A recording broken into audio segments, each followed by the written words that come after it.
E a gente vai direto para o nosso próximo entrevistado. Deixa eu pegar aqui. Inclusive, retomando essa história do Abraham Weintraub, já disse, né, que ele entregou o depoimento à Polícia Federal, um depoimento escrito, era para ele depor hoje, mas não falou, ele só entregou esse documento, e ele é acusado de racismo contra chineses. Essa não é a única polêmica, inclusive, envolvendo o ministro da Educação do governo Bolsonaro. Há uma semana ele comparou uma operação da PF à Noite dos Cristais, como ficou conhecido o dia em que lojas e estabelecimentos ligados à comunidade judaica foram atacados na Alemanha em 1938, durante o nazismo. Isso foi considerado um marco na escalada nazista que levou, inclusive, ao Holocausto. Entidades representativas de judeus criticaram essa referência e o desrespeito do ministro Abraham Weintraub. Aliás, essa foi apenas uma das referências do governo Bolsonaro ao nazismo. E é sobre isso que a gente conversa agora com o historiador, professor Fernando Horta. Oi, Fernando, tudo bom? Tudo bom, Thalita? Como é que estamos? Estamos bem, na medida do possível, né, Fernando? É verdade.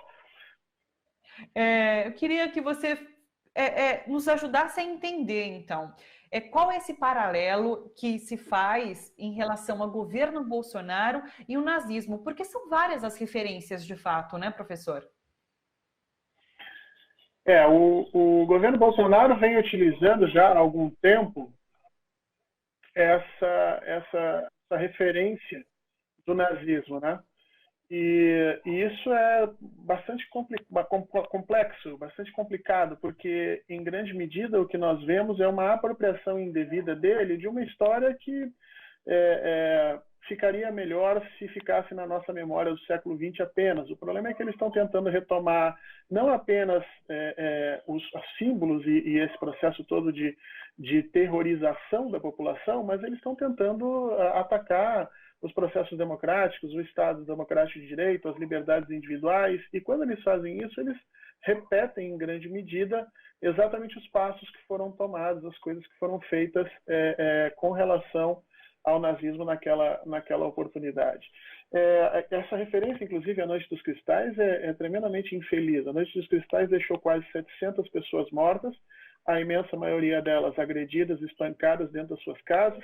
Foram quase 300 sinagogas destruídas, quase 7.000 ou 8.000 estabelecimentos comerciais por toda a Alemanha, e tudo isso porque o Hitler resolveu, ele e Göring resolveram dar uma prova da sua capacidade de mobilização, né?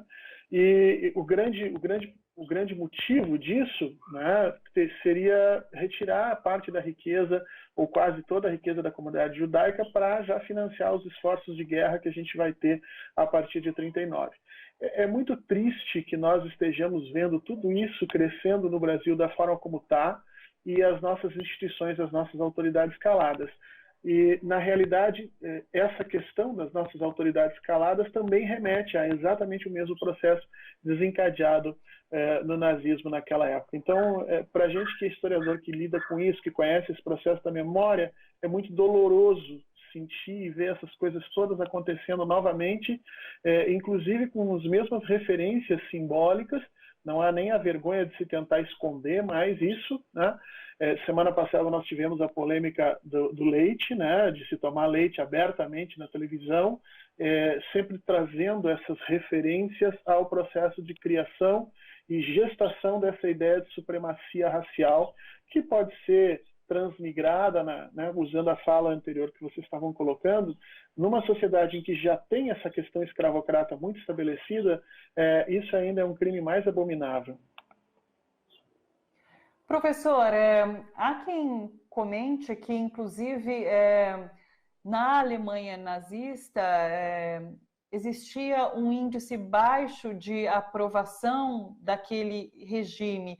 E daí essa comparação é trazida para o Brasil, com o governo Bolsonaro também com uma aprovação pequena, cerca de 30%.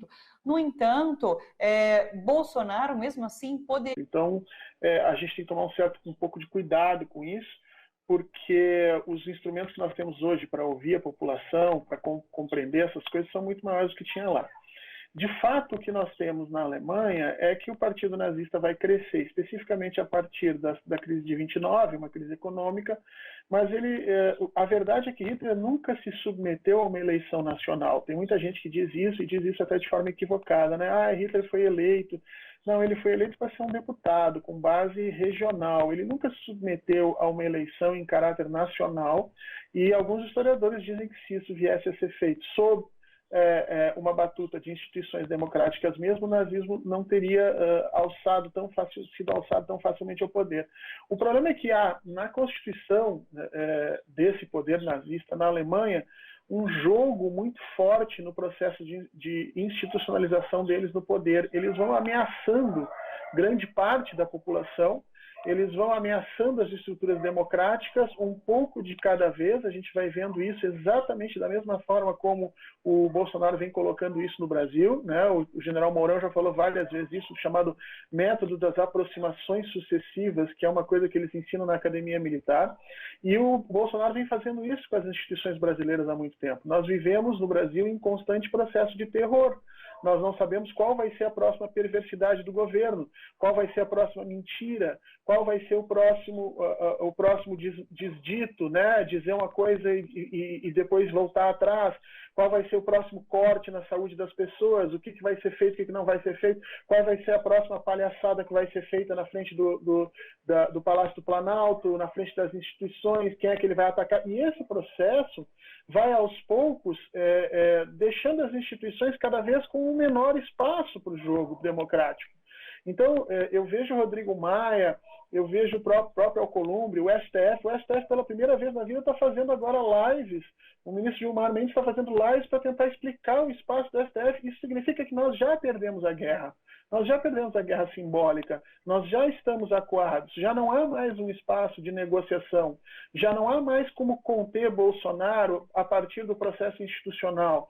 É preciso que se pense em como nós vamos resolver esse problema, porque só há duas saídas para o Brasil agora. Se deixarmos Bolsonaro como está, nós vamos aos pouquinhos sendo cada vez mais diminuídos na nossa capacidade institucional de reação aos absurdos autoritários que ele coloca, e se formos enfrentar ele nas ruas, há que se perceber muito claramente qual é a correlação de forças que tem, porque me parece que ele mantém o tempo todo a carta do golpe militar muito claramente acenada na vida das pessoas, e não há ninguém que chegue na cara dele e pergunte. Eu acho muito estranho, porque o STF, quando foi no caso da presidente Dilma Rousseff, quando ela mencionou o termo golpe, né, para falar sobre o impeachment falsário que se fez sobre ela, o STF chamou ela às favas. A ministra Rosa Weber mandou ela se manifestar por escrito no STF.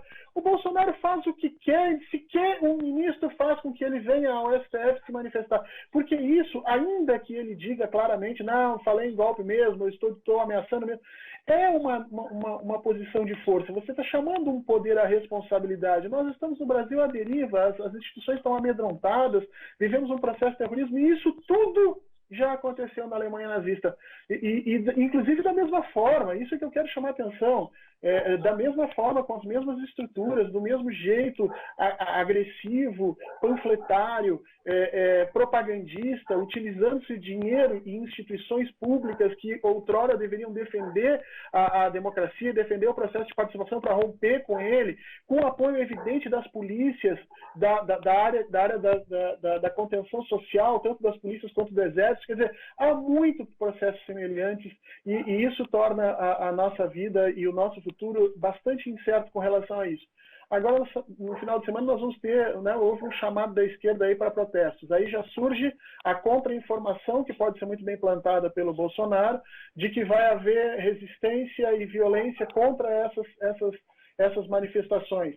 Já há uma série de boatos lá colocados. E isso coloca a sociedade num tal ponto de desconhecimento a respeito do que vai acontecer no futuro, que sequer o próprio capital, o grande capital que havia apoiado Bolsonaro no início do processo eleitoral, hoje já retira o seu apoio e começa claramente a pedir ajuda aos estamentos populares, e criando esses movimentos de somos 70%, estamos todos juntos, quer dizer, é claramente um pedido de ajuda. A questão é que, já que querem a ajuda da esquerda, já que querem a ajuda da população, depois de terem feito tudo o que fez, o que vai ser colocado na mesa? O que nós vamos discutir? Quais são os pontos que vão ser feitos? E nós temos que pensar, Bolsonaro não sai do governo sem antes levar uma boa parte do Brasil com ele, sem antes estragar uma boa parte da instituição brasileira. Deixaram ele ir muito longe, eu não sei agora como é que nós vamos resolver esse enorme problema. Fernando, agradeço demais a participação. Sempre muito bom aprender com você aqui no Bom para Todos. Obrigada. Obrigado, Thalita. Um grande beijo para vocês, um bom programa.